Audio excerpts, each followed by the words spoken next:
আজ আমি শেয়ার করব আম দিয়ে দুর্দান্ত স্বাদের মিষ্টি, যেটা সকলেই বাড়িতে ঝটপট বানিয়ে নিতে পারবেন। ভিডিওটি ভালো লাগলে সকল বন্ধুর কাছে লাইক, কমেন্ট এবং শেয়ার করার অনুরোধ রইল। তাহলে চলুন বন্ধুরা, মিষ্টিটা ঝটপট বানিয়ে ফেলি। প্রথমেই কড়াইয়ের মধ্যে দিয়ে দিলাম দুধ। এখানে আমি 500 যে কাউ মিল্কের প্যাকেট পাওয়া যায় সেই প্যাকেট দুধ ব্যবহার করছি। আর দুধটা ক্রমাগত নেড়ে নেড়ে জাল করে নেব। এর মধ্যে দিয়ে দিচ্ছি 1 চামচের মতো আমল দুধ। আমল দুধটাও ভালো মতোভাবে দুধের সঙ্গে মিশিয়ে নিচ্ছি আর এটা ফুটিয়ে একদম হাফ করে নেব। এদিকে দুধটা ফুটতে থাক আর ওদিকে আমি ছানা কাটিয়েছি। এটাও 500 প্যাকেটের দুধের আমি ছানা কাটিয়ে নিয়েছি। সেটা ভালো মতোভাবে জল ঝরিয়ে নিয়েছি আর একটু হাত দিয়ে ছানাটা ভালো করে মেখে নিতে হবে। ছানার মধ্যে যাতে কোনো বড় বড় দানা না রয়ে যায়, তাই হাত দিয়ে এইভাবে একটু থেসে থেসে মেখে নিতে হবে। 5 মিনিটের মতো ছানাটা খুব ভালো মতোভাবে আমি মেখে নিচ্ছি। আর এই যে এই রকমভাবে ছানাটাকে তৈরি করে নিয়েছি। এবার চলুন দেখি। দুধটা এদিকে কিন্তু খুব ভালো মতোভাবে ফুটে গেছে আর এই দেখুন দুধ থেকে একদম সর পড়তে শুরু করে দিয়েছে আর দুধটা অনেকটাই কমে গেছে।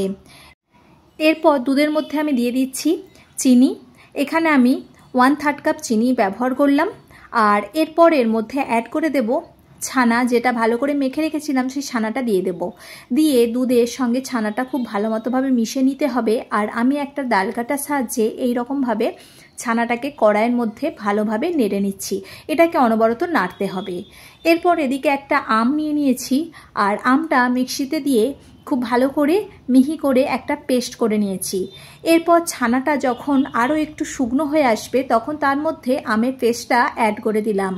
দিয়ে আমের পেস্টটাও ওই দুধের সঙ্গে ভালো করে মিশিয়ে নিতে হবে।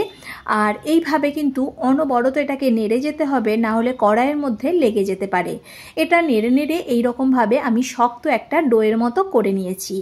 একদমই কিন্তু আমার মিষ্টির জন্য এটা রেডি হয়ে গেছে। এরপর এটা আমি কড়া থেকে তুলে নেব আর ভালো করে ঠান্ডা করে নেব। এরপর আমি মিষ্টির আকারে বানিয়ে নিচ্ছি। আমি এইভাবে গোল গোল করে সুন্দর করে এটা তৈরি করে নিচ্ছি। তাহলে বন্ধুরা দেখতেই পেলেন কত সহজে তৈরি হয়ে গেল আম দিয়ে দুর্দান্ত স্বাদের মিষ্টি।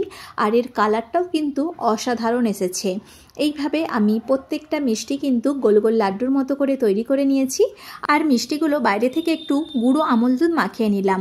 ভিডিওটি কেমন হলো অবশ্যই জানাবেন। সকলে ভালো থাকবেন, সুস্থ থাকবেন আর ভিডিওটি দেখার জন্য জানাই অসংখ্য ধন্যবাদ।